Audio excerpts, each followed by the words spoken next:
हर खबर पर होगी आपकी पकड़। डाउनलोड कीजिए एबीपी लाइव ऐप। और इस वक्त आपको बड़ी खबर दे दें, एलएसी पर भारत चीन तनाव को लेकर रक्षा मंत्री राजनाथ सिंह के घर पर जारी बैठक खत्म हो गई है। बैठक में सीडीएस बिपिन रावत, सेना प्रमुख नरवणे और विदेश मंत्री एस जयशंकर शामिल रहे। उधर लद्दाख के गलवान में भारत चीन की मीटिंग सुबह से चल रही है। दोनों मीटिंग पर हम अपने रिपोर्टर से बात करेंगे जो इस वक्त दिल्ली से हमारे साथ जुड़े हुए हैं। लद्दाख की मीटिंग पर अपडेट लेंगे प्रणय उपाध्याय से और दिल्ली की मीटिंग पर नीरज राजपूत से बात करेंगे। नीरज, क्या कुछ अपडेट है? राजनाथ सिंह के घर पर अहम बैठक चल रही थी, बैठक खत्म हो गई। बिल्कुल आदर्श, करीब आधा घंटे से करीब 45 मिनट के करीब ये मीटिंग चली जो रक्षा मंत्री राजनाथ सिंह के घर चली, जिसमें खुद जैसे आपने बताया कि सीडीएस से जनरल बिपिन रावत थे, आर्मी चीफ भी खुद मौजूद थे और विदेश मंत्री भी वहां पर पहुंचे थे।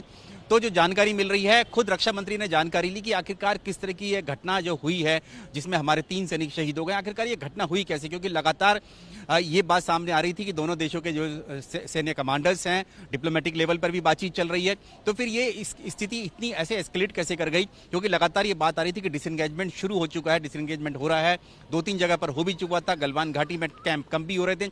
उसके बावजूद भी फिर गलवान घाटी में किस तरह से दोनों देशों के सैनिकों के बीच में ये झड़प हुई, और वो भी तब हुई जब कल ही जब हमें पता है कि 2 जगह पर गलवान घाटी में ही मीटिंग चल रही थी, एक ब्रिगेडियर लेवल पर और एक कर्नल लेवल पर अधिकारी की मीटिंग चल रही थी। और जो जानकारी मिली कि जो मीटिंग खत्म होने के बाद ही वहीं पर ये झड़प हुई है। तो ये स्थिति कैसे आ गई और अब इस स्थिति को कैसे निपटा जाएगा? क्या अब आगे और हमें एस्केलेट कर सकता है चाइना? क्या कर सकता है? क्या दोनों देशों के बीच में क्या और अभी टेंशन हो सकती है, झड़पें हो सकती हैं क्या इस तरह की? उनको से कैसे निपटा जाएगा? सेना की तैयारियां कैसी हैं?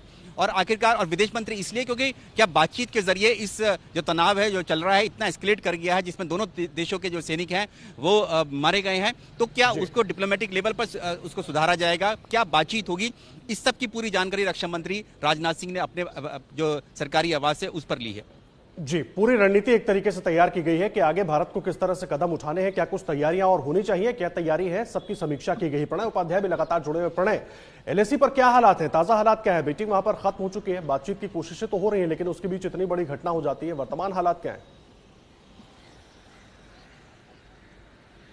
देखिए, वर्तमान हालात इस समय भी तनावपूर्ण जरूर बने हुए हैं आदर्श, क्योंकि जिस तरीके से कल घटना हुई उसके बाद से लगातार तनाव बना हुआ है, क्योंकि फेस ऑफ की सिचुएशन अभी भी बनी हुई है। कई जगह पे फेस ऑफ रिजॉल्व नहीं हुआ है, और ऐसे में जबकि इतनी बड़ी घटना हो जाती है, क्योंकि जो डिटेल्स अभी अपुष्ट जानकारियां मिल पा रही हैं वो निश्चित रूप से परेशान करने वाली हैं। अभी हम इंतजार कर रहे हैं कि आधिकारिक तौर पर भारतीय सेना की तरफ से क्या कहा जाता है, लेकिन जिस तरीके का रिस्पॉन्स भारतीय सेना की तरफ से दिया गया था, उसके बाद चीन की तरफ से सुबह 7:30 बजे मीटिंग मांगी गई थी भारत के सैन्य अधिकारियों के साथ में, और मेजर जनरल रैंक के ऑफिसर्स यानी डिविजनल कमांडर लेवल के ऑफिसर्स के बीच में ये मीटिंग हुई। कई घंटों तक ये बैठक मुलाकात चलती रही, इसके अंदर रिजॉल्व कैसे किया जा सके। और जिस तरीके का घटनाक्रम हुआ है, क्योंकि भारतीय सेना ने इस चीज को स्वीकार किया है कि उसके एक कमांडिंग ऑफिसर और 2 जो अन्य रैंक हैं वो उनकी शहादत हुई है, इसके अलावा चीन की तरफ भी नुकसान हुआ है। तो निश्चित रूप से अब कोशिश की जा रही है कि मिलिट्री लेवल पे, डिप्लोमेटिक लेवल पे, टेक्टिकल लेवल पर, स्ट्रेटेजिक लेवल पर किस तरीके से इस मामले को सुलझाया जाए, फिलहाल हीट को कम किया जाए,